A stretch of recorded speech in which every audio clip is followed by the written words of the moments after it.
Good afternoon. Welcome back to the B&H Event Space. Today we're talking about storytelling in travel photography, which no better time of year. The kids are out of school. We're all starting to plan our summer vacations. Peter Lee, Andrew Lai joining us from Canon. Huge thank you to them for hosting today's event. Guys, thank you for joining us. Oh, thank you, Derek. Happy to be here. Going to have Andrew in the background answering your questions. So we got a little tandem going today. So I'll turn it over to the guys to address storytelling in travel photography. To all of you joining us out there, if you do have any questions, feel free to drop it into the comments section on Oh, YouTube. I'll see you guys in a bit here. for some Q&A. So hopefully this looks okay at this point. If there's anything wrong, just let me know. Uh, my name is Peter Lee. I'm a Canon product educator. I'm based in California. So just at home in Sacramento, super hot today. And we'll be talking about what I think of as travel photography.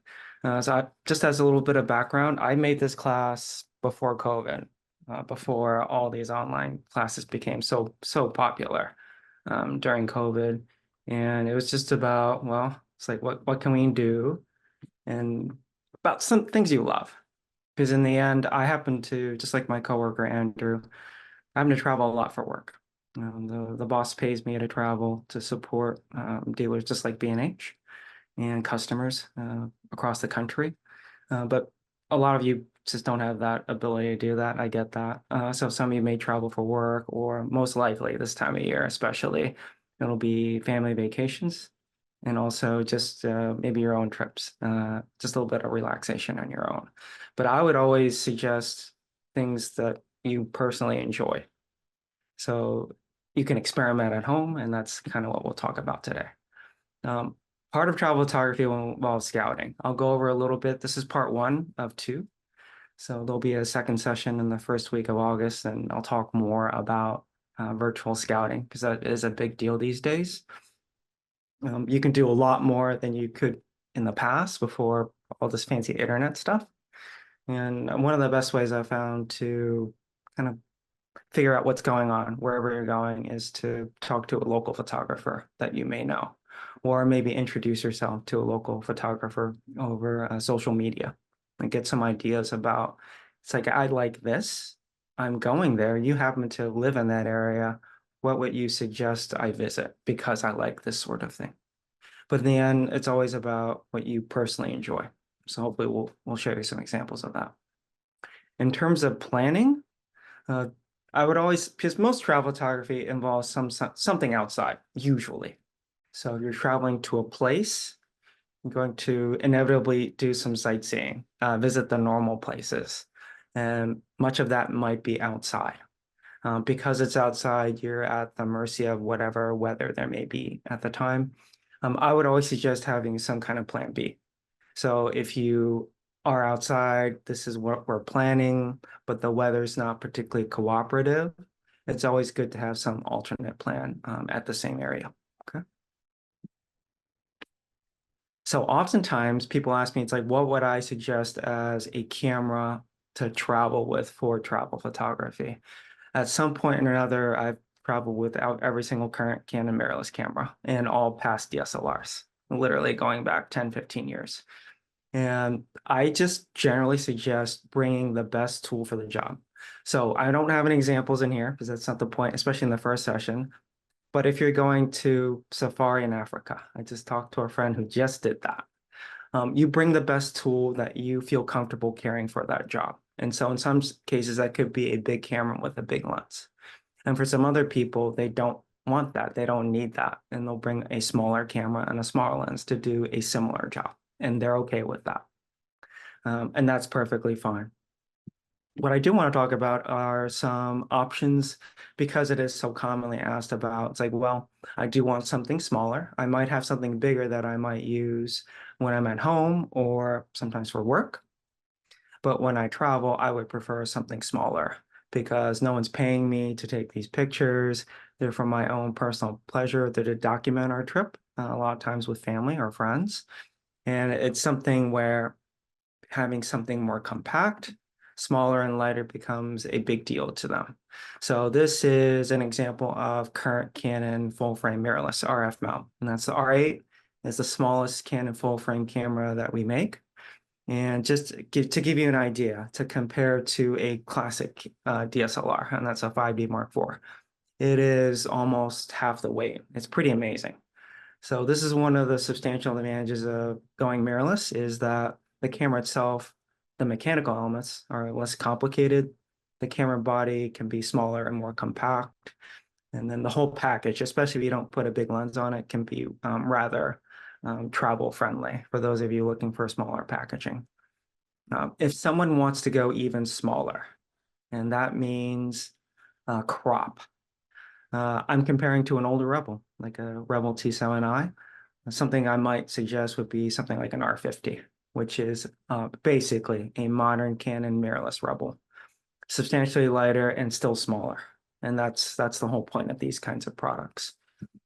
If someone needs something even more compact with a fixed lens, maybe something like a Power Shop. That's never a bad option. Oftentimes, I'll just travel with it in a jacket pocket as a secondary camera, so I don't have to use a phone all the time. Okay. Lenses. So Canon has been adding quite a few crop dedicated lenses for RF mount. An RFS 10 to 18, ultra wide. So this is a relatively new lens. It's very similar in size to the RFS 18 to 45, which is basically the kit lens you would get. Normally, if you buy like an R50 or an R10, that's your typical lens you might get with that in a package in the same box. If you want or have the desire to have a more all-in-one lens, I'd highly recommend an RFS 18 to 150. So you get something relatively wide and you get something moderately telephoto. So it gives you a lot of flexibility, especially for what I would describe as day trips if you're going out and about.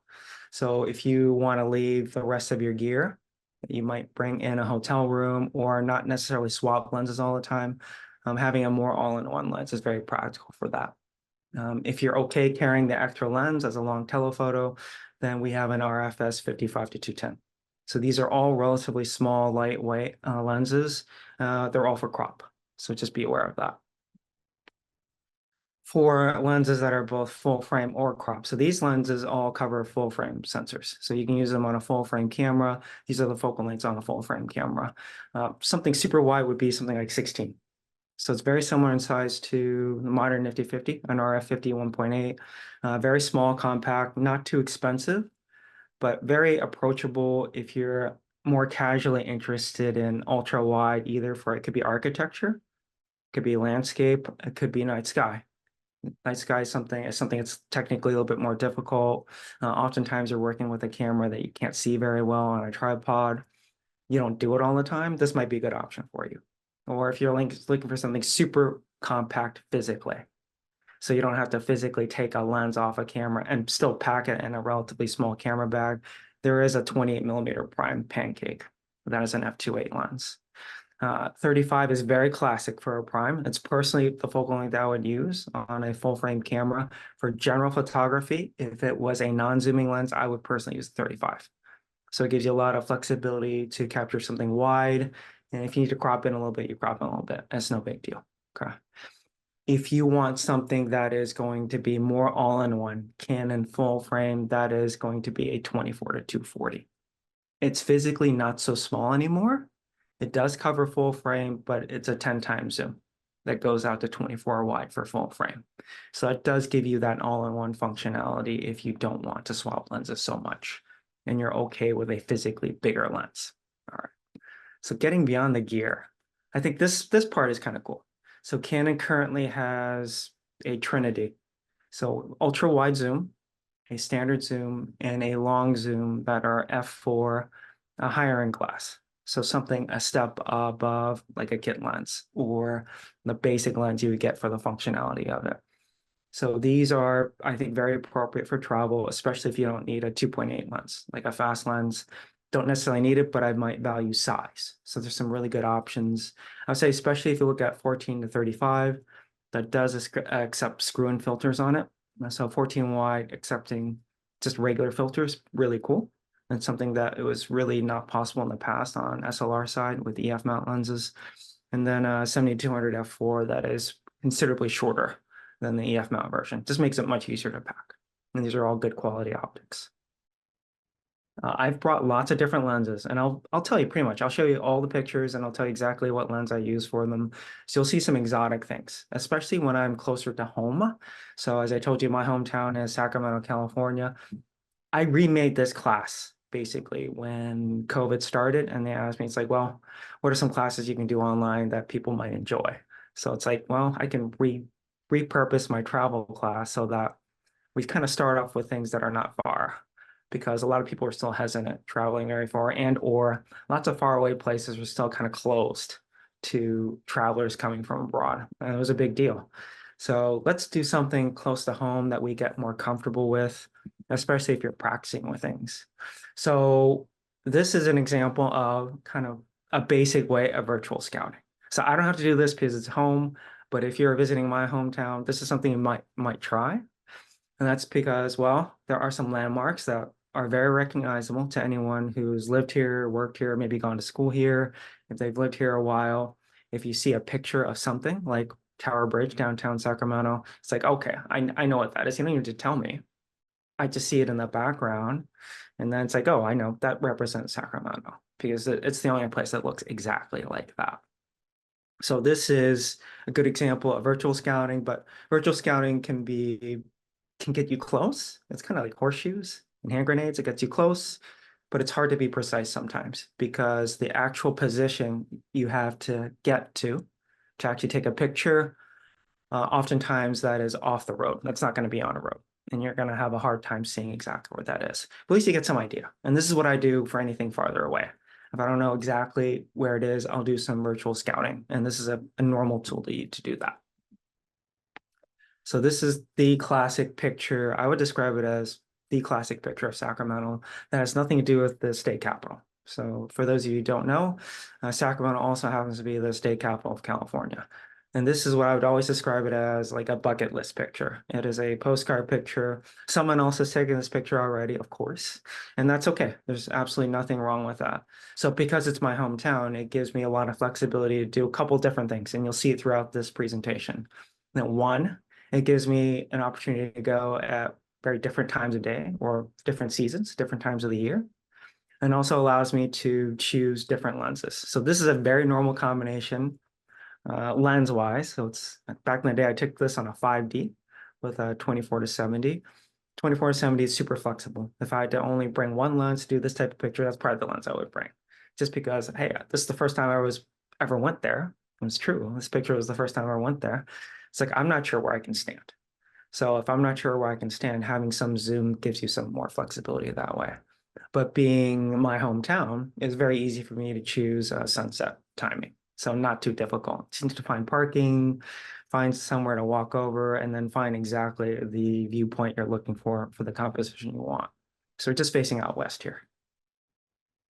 But because it's my hometown, you can do something a little bit different because this will be winter. So winter, Central Valley, California, you oftentimes get lots and lots of ground fog in nighttime. So this one's probably about midnight. Got off an airplane, passing by, lots of fog. It's just a different type of picture.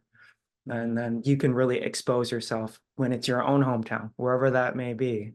You can expose yourself to different seasons, different weather patterns, or potentially events. Very timely. So this was 4th of July many years ago, and a much different lens, a much more exotic lens. This is a tilt shift lens. And it's not a normal lens that if you don't know where to stand or you don't know where to go to an event, I would never bring this type of lens. So this is a very specialty lens, and I would only ever bring it if you wanted to either experiment with it or you knew exactly what you were doing. So you know where to go, you know how things frame at that focal length because it doesn't zoom and you're manually focusing, but you can take advantage of special events that are home. So fireworks this weekend, some of you might be traveling, some other of you might be staying at home. If you plan to take fireworks, I would go early because the locals who know where to go will start camping out fairly early for the best spots to take fireworks pictures. So I would always just go early. Otherwise, it gets very crowded to do that. Another classic postcard picture. This is the California State Capitol. The set of roses here, they don't currently exist because of all the construction. So time changes, so things change. The water fountain hasn't run here in years, so even I don't have a good picture of water fountain because it's actually a ring of yellow roses that are around a water fountain that should be running. So if you look at really, really old postcard pictures of the state capitol, you'll see a water fountain that's running with roses with the front of the Capitol building framing behind. But because it's home, this is the other thing you can totally take advantage of. If there are other special events, so this is when they used to run the tour of California, it used to be a top level road race, multi-stage. California went a whole week, but at least one of those days it would start or finish at least. So usually it would start or finish one of those days, and I would just show up. I'd just show up and take pictures, and you could do something different and frame a subject that is you're very familiar with, but you're going back to reframe it with something else in mind. And especially if there are things going on, you can totally take advantage of that. Old picture.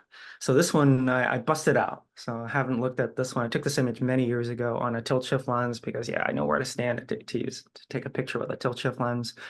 But of people got out of my way. It was kind of, but just fine because it's I've got a big camera. It's on a tripod. It's got a expensive looking lens on it. It's like, oh, we need to get out of your way. That's fine. You don't need to, but I'm in a public space. You don't actually need to do that. It's no big deal. But classic viewpoint, but alternate. So more of a three-quarter viewpoint. A lot of buildings, for those of you who like architecture, want to take more or maybe learn more about how to take good architecture pictures. Strongly recommend. Corners are very strong. So front facades that are flat are very classic. Nothing wrong with that. Oftentimes they're designed to look good. There's a lot of symmetry involved. Corners are very strong. So when you get a corner towards your viewpoint, it can give you a very strong framing for your subject for a lot of buildings. Different time of day, same building, but so early that you can get a better silhouette. And so which means it's going to be summer, like this time of year, like right now. I think I actually literally took this in either late June or early July years ago. Rebel, nothing really fancy going on here, just to show you could do it. So oftentimes people back in the day, that would be a classic travel camera. You might have a fancier, bigger camera that you would use more regularly, either for personal enjoyment or if it's for work. But if you travel, you may not want to bring something so big. Yeah, I get that. So here you're facing east, sun is rising to the northeast because it's such a long day. Get there early enough, it's easy to get something that's a little more silhouetted. And then the statues are the relevant things here, or something more abstract. So it's literally the same subject. And this is often overlooked. When something is seen by you regularly over years, because you've lived there for many years, I feel like I've been there before. I've seen all there is to see, but maybe not. There are oftentimes lots of interesting compositions you can generate by just having a different viewpoint on the subject. So this is literally the tile in front of the front entrance. You can't even use the front doors anymore because of the way security is. You're forced into a particular entrance. So I used to be able to go in and out of the Capitol building this way. You just can't do it anymore. Lighting is not fancy. So this is the middle of the summer. It's really hot that day. I remember this. Lighting's low in the afternoon. It's just the actual highlights of the sun, late afternoon coming through the columns with tile work in black and white. Patterns are always fun for composition. And then this one, you can't even do this picture anymore. I used to do it. It was very cool. 14 millimeter on full frame used to be crazy wide. You couldn't get anything wider without fisheye. So you couldn't see side to side any wider without fisheye. So 14 used to be the widest I could get. And so I have a couple pictures like that from way back in the day. So this is a statue of Columbus that used to be under the rotunda. Rotundas are one of my personal kind of bucket list favorite things. I always like to get as many rotundas as possible, especially from state capitals around the country. So lots and lots of fun. Different point of view. So wide lenses, always in terms of composition, you can do lots of fun things with them. If you're not as well practiced with them, it's a great opportunity to use it when you're close to home. And then you'll feel more comfortable when you travel with something like this. It just accentuates the size of any part of the subject that will be closer to you, literally, in the foreground. So the statue just looks much bigger relative to the rotunda than it actually is, when you're standing there looking at it with your own eyes. This is what you see today. Yeah, back in the day, I could never get underneath because the statue was literally right underneath this thing. You could get kind of close, but because you could never get underneath, you could never get perfect circles. So this is very modern with a very modern lens, a much more modern lens these days. But this is a good example of revisiting something older, something might have changed. So in this case, something very much changed over the course of a decade, more than a decade now. And you might be able to do something different that you couldn't do before. So it's about revisiting things that are close to you with a different viewpoint or maybe a different lens. Or maybe you're a little bit more experienced than you used to be. Like I'm a better photographer than I was 10, 15 years ago, for sure.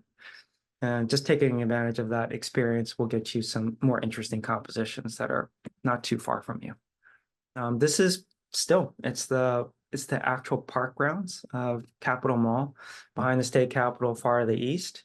And this, I don't need to tell you what it is, but you can kind of read it. By reading and then looking, you can kind of figure out what the whole point of this is. And that's literally the whole point of the composition. People often ask us, how do you do this kind of a picture? Because if you stand there, you look at it, it doesn't look like this. So how you do it, you just need a super wide lens. And then you just need the camera, the lens point of view needs to be close to the foreground. And in this case, the foreground is what's on the ground, literally in front of you. When you get the camera close to that, so in this case, the plaque where it says South Vietnam, 1959 to 1975, the camera is like a foot away. So super, super close. And that's what lets you generate this kind of a picture.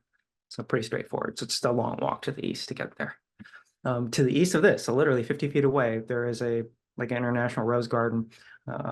This time of year, it's probably not looking so great just because it's smoking hot. It's been smoking hot for a little bit now, and it's not going to do so well without a lot of watering. Lots of roses. So lots and lots of roses and with the appropriate lens. So whenever I take pictures of flowers, my preferred lens is always some kind of macro lens because I want some flexibility to focus closer. That's really what that's about. Or if I go downtown, one of the biggest attractions, just because of the history of Sacramento, would be Gold Rush. So this is the original origin of Gold Rush, Sutter's Fort. I'm not going to show you that because it's not very photogenic.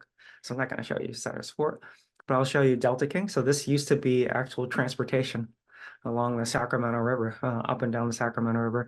These days, it's just a hotel and restaurant these days. So it's something very historical. Nothing wrong with that. This is just right next to the bridge. So this is all very condensed in old downtown Sacramento, along with this stuff. I mean, it's very much like anything you would expect out of any kind of more touristy area. Like this time of year, it's super touristy. It's back to being Old Sac, being something you visit. And you got a lot of tourists there and you do a totally different composition back in the day. Long lens, just these are some places you might visit while you're down there, or abstraction. I think one of the things that people often overlook would be, especially a lot of people probably interested in landscape photography, and I quite get that. And that's because I would say it's the single most popular form of enthusiast hobbyist photography these days is probably landscape photography. What are you told? So you're told oftentimes, hey, go shoot during golden hour. That means sunset, sunrise.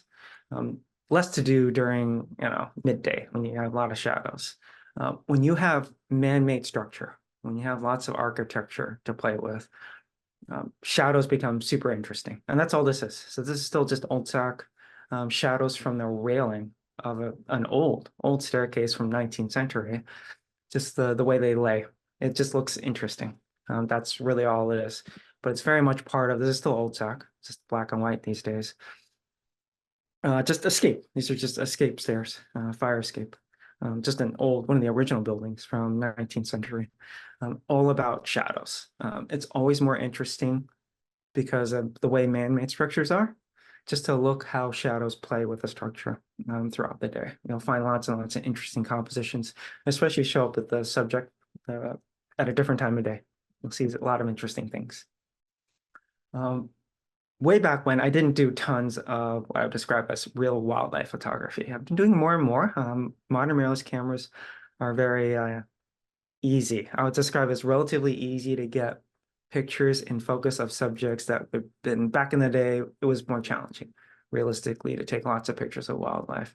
You have a lot more misses and then fewer hits. These days, a lot more hits and a lot more situations where you don't really miss focus so much. This is just plain zoo. So for me, it was trying the new autofocus system of modern mirrorless, being able to subject detect an animal and then having it recognize and then actually help you focus in a much more aggressive way. Whereas an SLR back in the day, I would just set up a single point. Realistically, for most wildlife, I would set up single point. place my subject in the middle, and if I needed to change the composition, I would just crop later to move the subject around a little bit within the composition. That's always the classic way of doing it. For me, it's meant doing this is much easier, much easier than it used to be, bird photography. So this is still not too far from home. I mean, the previous shot of the orangutan was in my local zoo. It's 10 minutes away. This one is technically still hometown. It's within the metro area. We're not moving too far away. It's an egret, so pretty straightforward. Long lens, generally, as you might imagine, very beneficial to have much longer glass for this type of photography. Egrets tend to be more common around people. So even though it's still actually pretty far away, this is actually over water. So I had to shoot from the opposite bank of a lake to get this picture. So long lens, very beneficial for something like that. Or smaller birds are always the most challenging, just because they tend to be super nervous. So this one let me hang around for longer than normal. And that's the only reason I got a few sharp pictures of this little sparrow, because they tend to be flying away very rapidly when people get too close to them. This one is a little bit farther away, so it is a wildlife refuge. It's about an hour drive, so I'm kind of cheating a little bit. So it's a little bit farther away, but we're starting to migrate a little bit further away from downtown. But to birds of literally a different feather. For me, this is always very difficult because it is my favorite subject. I love airplanes. It's true. I think all my coworkers by now know this. But to actually take pictures at my own home air show during Fleet Week, very difficult traditionally, because that would mean I'm not working a weekend in late December. I'm sorry, late September or early October. And that's usually very unlikely. It'll probably be unlikely again this year. I don't know if I'll be able to make it this year. But longer zoom lenses are super practical. So for me, it's something I love. Am I able to travel and do this? I would love to, but super difficult because it's a timing thing. These things happen in certain places at certain times. And if you're not traveling there specifically for that, yeah, you might miss it. This is still home. So this is the old city. This is the old city hall right across the way, because I used to go there for Toastmasters, because they made me go there because it's like, well, you need to become a better speaker. This is what we recommend. So do Toastmasters. So I did that for many years. And the local group I met with was in the old city hall, and this was just across. I used to carry my camera everywhere because I needed to practice like all the time to get halfway decent with photography. So this is an old lens, old camera, but doesn't matter. But again, it's a good example of subject matter that looks more interesting because we have shadows. And we're only going to get those shadows if it's a brighter, sunnier day. So cloudy day, you're just really not going to see this. It's not as interesting. But anytime you have columns, you can absolutely play with that. And throughout the day, it'll be kind of swinging around a little bit like a sundial. So you might get some interesting compositions. This is the first place I played with, and it was smart of me at least. Let's experiment at home. When I first started learning how to use a tilt shift lens. And this is a side of a parking garage that has interesting artwork. I just literally went back there a few weeks ago with a very different lens to do some different types of shots. But being home lets you experiment with things that maybe you're less comfortable with. Because I don't recommend lugging gear that is super nichey. That's heavier, more expensive, a long way if you're not comfortable using it already, just to experiment. I wouldn't recommend that. It's better to experiment at home. Pick something, a subject. It doesn't have to be fancy. So this is kind of unusual and a little bit fancier. It doesn't have to be that. But use a lens, and these lenses require usually practice to get more comfortable with them. Use them close to something home, and then you get more comfortable with it. And then that way you're not as nervous using it when you're traveling. And then same subject, actually, it's just around the corner. The whole two sides of the parking garage are covered with multiple installations that they're all unique. So this is a different one, and that's okay. And with a much more modern lens, that's super telephoto. Because it's exactly the opposite. Instead of being a wide angle tilt shift, it's a super telephoto lens that is for mirrorless mount. Very different, but abstraction. I think that's the thing that I would always encourage. If you get bored, it's like, I've taken a picture of this thing before, right? So what do I do different? One of the things you can try, especially if you've only used standard or wider lenses before, would be telephoto. So if you use telephoto, you can get some interesting composition by just picking parts out of a larger subject matter. You can always play with that. It's a great way to experiment. So the second half of this is really about things that are more of a day trip. So that I'm gonna leave it there, and then that way it'll encapsulate things like a Bay Area, like something like this. This is not your normal picture, of course. So this is a good example of if I had to scout this because what I really want are the painted ladies. So painted ladies are they're old Victorians that are pastel painted, and people actually live in them. These are not like tourist houses or anything like that. People actually live in these houses. You're seeing the wide point of view. So because you have a juxtaposition. That's what always has made this a classic postcard picture. You juxtapose something old, 19th century, original construction, Victorian, that's in your foreground, with something new, and that is the modern skyline, which looks different than when I lived in San Francisco many years ago. And it's you got a few more tall buildings back there. But Scouting Head's important because it's in a park, so it is in green space. So when I scout ahead, it's like, I see what road it's on. But when I lived in San Francisco, I never visited there. So I had no idea exactly where this was. And it's like, well, wait a minute. If you need to have downtown in the background, I need to stand in a park somewhere. So it'll be green space. And it's like, well, don't really know where I can stand. And San Francisco is quite hilly. So those of you who visited will know this or have lived here will clearly know this. It's quite hilly in many, many places. And you might not be sure about exactly how you can position your camera to get the viewpoint you want. So it's always good to have some flexibility. So I specifically brought a zoom, a standard zoom, so I could cover my bases because I'm not exactly sure how to frame the subject matter. This is literally the classic postcard shot. It just looks a little different than one you might have gotten like 30 years ago. It looks different because some of the skyscrapers on the far upper right, they just weren't there. They literally were not there 30 years ago. Just the Transamerica Pyramid was there. That's the classic view of it. But classic postcard shot. Yes, has someone else done it? Of course. Someone else has done most everything. So it's no surprise there. But in terms of like, I want to find it because I want to do it myself. It's like, I want to visit it too. I want to kind of check it out and I want to get a good picture while I'm there. Why not? So doing a little bit of scouting is going to be very helpful. I literally had to rip this one out of the archives because it's been so long. And yes, that is the actual lens I use. This is a really old lens now. So this is EF mount 16 to 35 2.8 version 2. This is not even version 3. This is version 2 because that's how long ago I took this particular picture.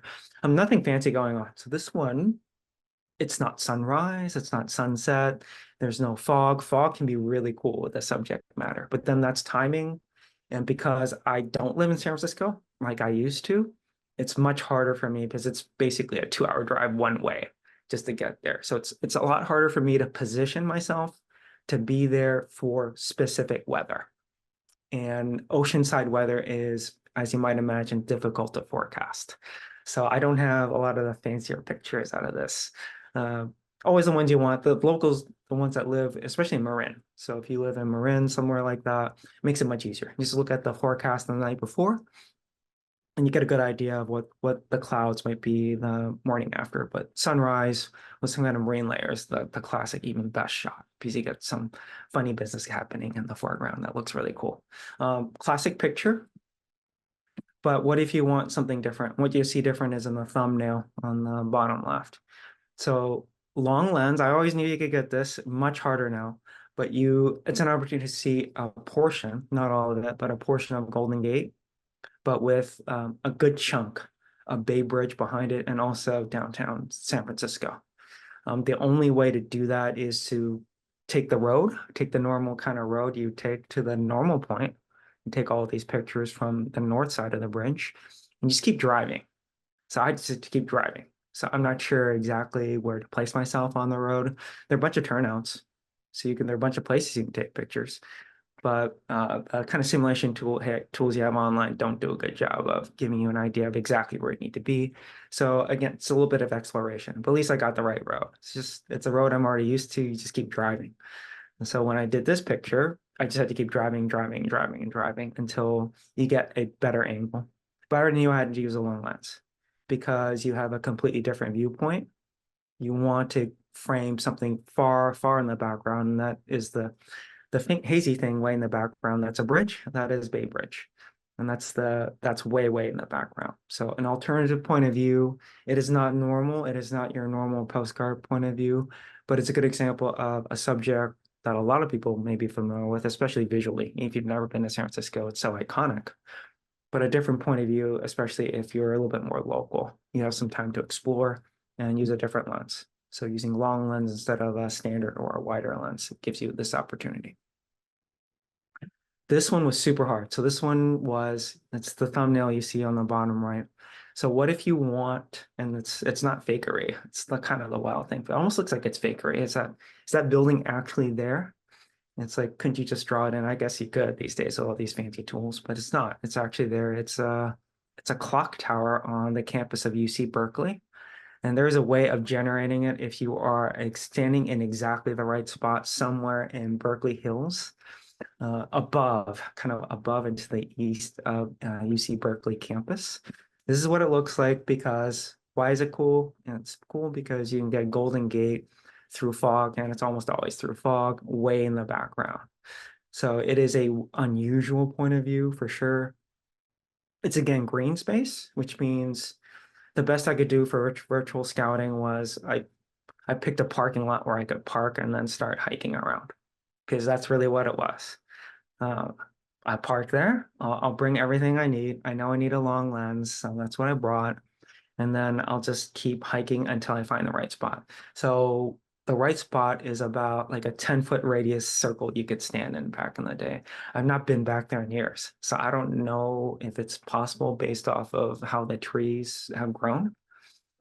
Because it's a very tight little window you have to shoot through between tree branches to get this point of view. And it is legitimately what it looks like. I didn't remove anything. So that's actually what it looks like. So quite cool. Palace of Fine Arts is still San Francisco. So this is because I love architecture. That's the other thing I quite enjoy. It is something that it's kind of a community center in terms of lots of events are done there. It's also a place where a lot of commercial photo and video shoots are done. Weddings are done, quinceañeras. The last time I was there at quinceañera was doing stuff right there while I was there, and that's fine. The space is used a lot. So for me, I was just personally interested in architecture, and that means you just got to find some place to stand. And then also for me, it means I don't care to see lots of other tourists, including other tourists taking pictures with their phones. So go there late. That's my way around that. Where there's still people there, yes. There are a few other photographers that are hardcore. There's me and a few more tourists walking around, and that's it. And that's a good thing. So oftentimes I'm just avoiding it. And of course, when they first came out with 11-24, you had to do this, of course, because every other lens was either a fisheye, which it sort of looks okay, but it's still a little bit different, and it'll warp it a little bit, especially in the corners.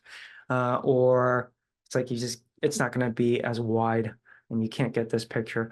The building does light up this way, so the lights do light up this kind of an amber, orange yellow. And architecture is what I find interesting. So if you are interested in doing architecture, I would always be interested in how a building lights up at night with its own lights, because if they light up certain colors like this, it plays very well against blue hour. And so I went back summer morning before sunrise, blue hour, because using a wide lens, and then if someone's like walking by anywhere close to you, their head will pop in the frame. So a little bit annoying. So a lot less crowded at like 5 a.m. in the morning than it would be at sunset, after sunset, like 9 p.m. after sunset. So much easier to get this picture. City Hall.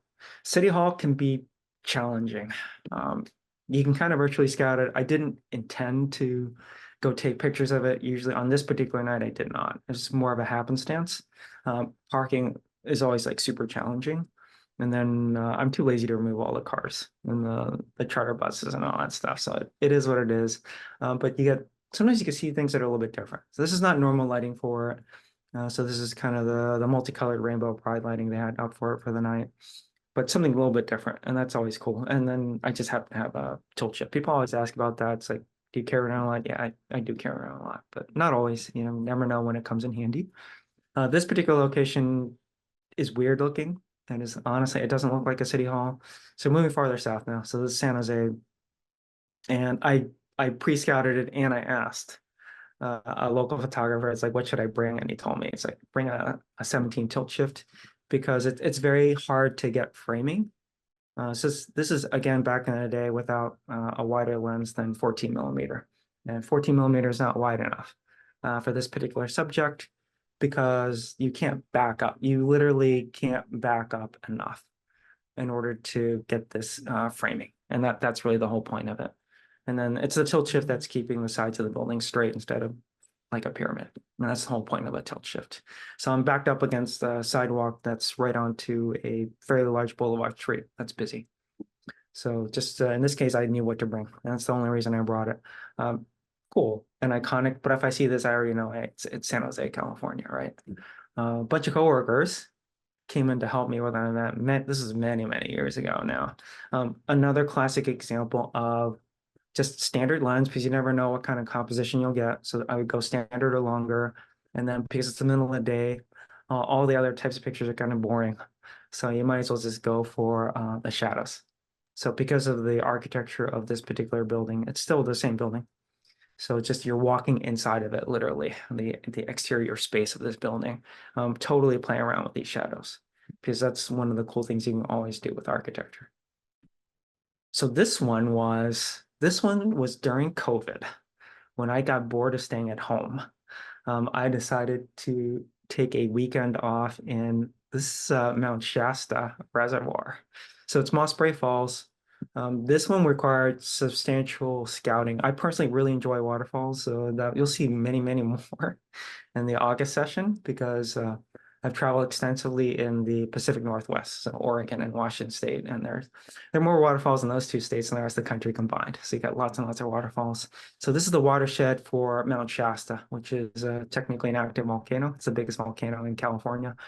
And this one required huge amount of kind of research. I was pretty shocked by how much it's like, hey, I love waterfalls. This one looks gorgeous. It's the prettiest waterfall, I think, in California, but getting there, not so easy. So it's one of those things you have to scout it and then you have to find some place to park because basically I'm parking in a tiny, tiny little town's residential streets and you don't want to get in trouble or towed or parking tickets. And then I have to find a trailhead. It's not really a trailhead even that takes you onto technically not public land. You will find out all these things if you do all the proper research and then you walk along active railroad tracks. So super careful. You have to be really careful with anything like that. I was not the only one doing it, so it's just a popular destination for anyone in that kind of an area, just because it's much cooler here than if it's 100 degrees outside, it'd be 20 degrees cooler, easily 20, 25 degrees cooler right here. So coming back in the morning, I actually pre-scouted in person the day before and then came back the next morning when there wouldn't be anyone around. Otherwise, just you'd be filled with people. The reason I brought this lens, so some people do ask, it's like, is it intentional you brought this? Because it's really more of a wedding lens. Let's be realistic. It's more of a wedding and portrait style lens. I would personally use it for wedding because it's a pretty spectacular wedding lens. But why'd you bring this one? It's because I wanted to bring one lens. I wanted to test it, first of all. And then when it was brand new. And then I want to bring a lens that also would be one lens that I could use for this as a standard zoom, but also for night sky. But then the clouds were very uncooperative the whole trip. So no night sky or Milky Way, even though it's quite dark, just way too many clouds, couldn't see anything. And then this one, super basic. So the lens is not expensive. Back in the day, this is a 2-lens kit for a Rebel way back in the day, the 55 to 250. And then the people always ask, oh, we set up fancy lighting. No, I didn't set up fancy lighting. So what's your background? The background's the ceiling of my kitchen. That's your background. And it's just happened to be visiting a home. And it's like, wow, you've got a gorgeous, unusual colored flower here. Can I take a picture of it? I wish I had a tripod. I don't. I have a Rebel with a couple of lenses and that's all I have. Do the best you can. And that is kitchen lighting basically in the background. And the whole thing's kitchen lighting. That works. So kind of start wrapping up here. Next time, just to give you some idea. So next time I'll talk about things that are progressively moving farther away from home. And that's kind of the what you see going on here. So you see a bunch of Yosemite pictures. Big Sur is Central California coast. So a bunch of pictures there. Eastern Sierra Nevada, it's longer. These are longer drives for me. and then mostly day trips, or you're staying overnight. If you're trying for morning, like sunrise or evening sunset, then it's usually you're overnighting somewhere because it's a really super long drive for me now. And then some other big cities, including New York City, for me is would be more of a tourist destination, even though I've been there many, many, many times. Okay. So that's kind of a preview of the August session, and then kind of at this point, open up for questions if there are any remaining questions. Awesome. Thank you so much, Peter. There was so much in there that I wasn't expecting. I want to thank you for going that direction because I think when we're so used to travel photography workshops and they all kind of go the same direction. It's like everybody pulls out their most exotic places as far away as possible. I mean, I'm taking notes over here on some of these locations that I think a lot more people are taking weekend trips, trips that are, nondescript places, not necessarily all the popular places. So I want to throw that out to you first of all, because that was such a direction I totally did not expect.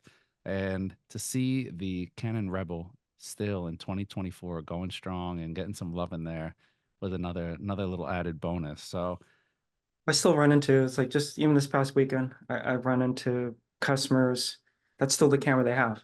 I yeah, ran into a lady with a Rebel T1i. Okay, it's been many years even since I've seen a T1i personally.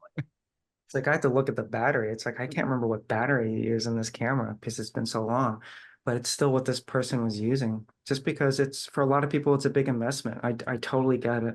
They're spending a lot of money and I want to keep it. And mhm, I'm gonna keep it for a long time. And it's okay. And I don't want to this is one of the biggest things I have is I don't want to make people feel bad because they don't have expensive gear. That's never the point. It's like you can do so much with relatively basic gear. It's all relative, of course, relatively basic gear. yeah, And then that's why I want to show different examples, especially with inexpensive lenses. You can do lots of good things with things that are relatively inexpensive. There are some new cameras that can help you if you really enjoy certain things. So if you love wildlife, this is why exactly people are buying a lot of the mirrorless cameras. It's like, oh, what's this all this animal focusing stuff I hear about? And then you start looking at videos, it's like, wow, that's amazing. I can do that. I could never do that before. It's like true with me too. That's why I had to take this mhm, stuff out the test. I can never do that before. It's like I gotta try it. Like literally, I gotta go to the zoo. I can't travel very far right now. I'll go to the zoo because it's COVID. I'm gonna try this right now because I've never seen a camera do that before. So I've got to experiment with it. But yeah, like you don't have to go to something exotic. I mean, yes, if you're doing some fancy, you always see these crazy pictures. Like, oh, I went to Patagonia. Oh, I went to Iceland. And now I'm not going to show you any of that stuff. You don't have to go to somewhere super crazy fancy. There's stuff all around you. I would just take a second look and take advantage of it because oftentimes people just overlook literally what's in their backyard. They completely overlook that. totally. I've been to probably half the places in California that you were shown or areas, not. And I'm like, number one, the shots.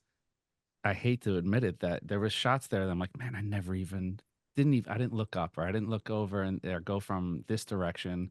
In Sacramento, I went to Sacramento when I was years and years and years ago, but didn't know about the bridge. The bridge it wasn't the top thing. I'm thinking everybody's thinking the Capitol and this and that. So no, definitely. I wanted to call that out. And even I think you made a great point about the gear is even going back, my first real camera. I had an SX10 bridge camera. That's what really got me going.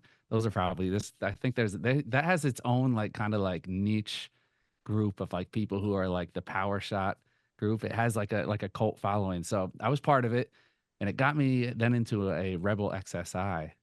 And so it's like, but you even look at those, and it's like, even now, it was fully capable then, which means it's fully capable now. I still would probably take one of the first DSLRs over using a phone. I just find there's just something to it, the quality of it, and the experience overall. So it's great to see you go. You kind of went around the dial on lenses. You had some classics in there, the 16 to 35 2.8. I was waiting to see that in there. That was like the early Instagram days when everybody really started getting into photography. Everybody in New York had a 16 to 35. So, man, that was a trip down memory lane for me, mixed in with a lot of more current stuff.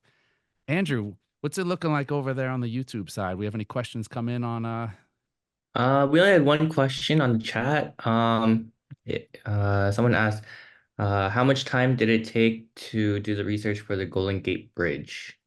Oh, Golden Gate Bridge. So I get to talk about it because it's relatively local subject that a lot of people around the world will recognize, even if you've never been there, or you may have a trip, you decide to visit San Francisco in the near future, or maybe it's someplace you visited in the past, but you like to come again at some point with family or friends. So I totally get that. But it gives me an opportunity to talk about it.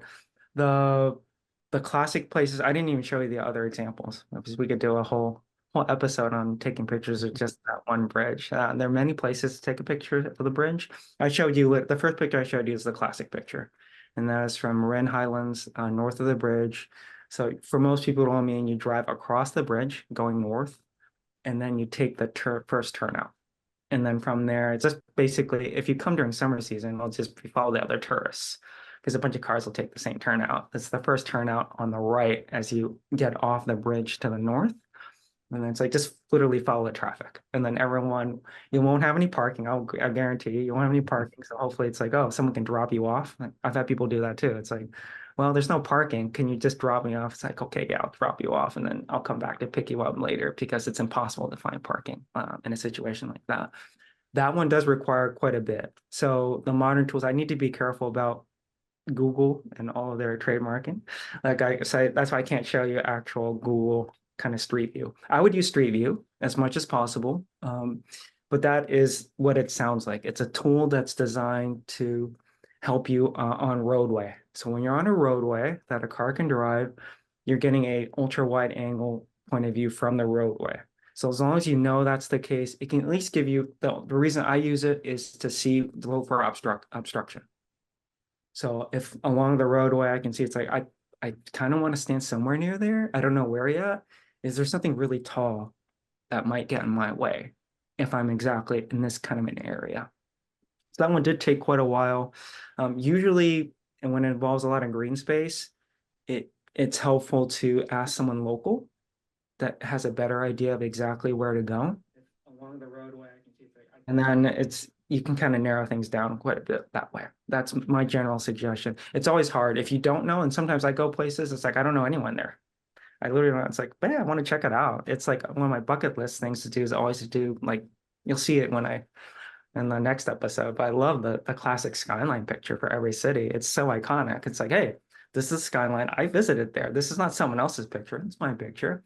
I'll figure out my own way. So a lot of times it's a game for me. It's like I'll figure out my way. I got to find out where it is. And once I'll just confirm with a local photographer, it's like, what do you think? So I was like, hey, I want a good skyline picture.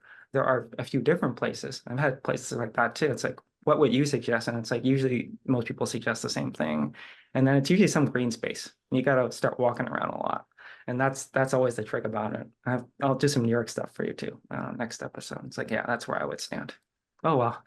But yeah, that can take quite a while. So that one, I would always just be safe.